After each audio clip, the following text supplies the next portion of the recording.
الاصدقاء ديالكم مقابله كانت في المستوى، كانت من فريقين عريقين، فريق شباب مسيره وفريق الوداد البيضاوي اللي معروفين على الصعيد الوطني. المقابله كانت ايجابيه بين الفريقين رغم الهزيمه، ولكن الحمد لله فاللاعبين عندنا لاعبين صغار في السن قاموا بمقابله في المستوى. ما غاديش نحملوا المسؤوليه ديال المقابله، حنا بغينا نشوفوا المستوى ديالنا فين وصلنا قبل بدايه البطوله.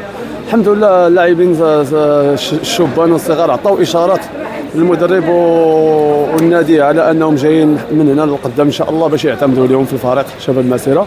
كنهني فريق الوداد البيضاوي، ملي كنهضروا على فريق الوداد البيضاوي فريق كبير في المغرب يعني لا مناقشه.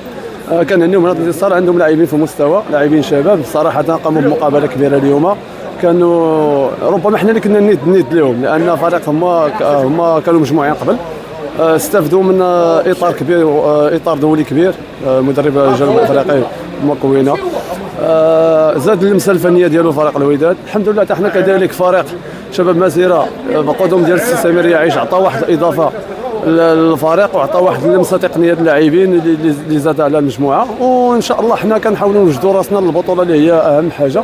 وبالنسبه للدوري ديال التميز فغادي حتى حنا غادي نصارعوا لا شونس، حتى حنا لما لا ننتصروا في مقابلات المجايه ان شاء الله.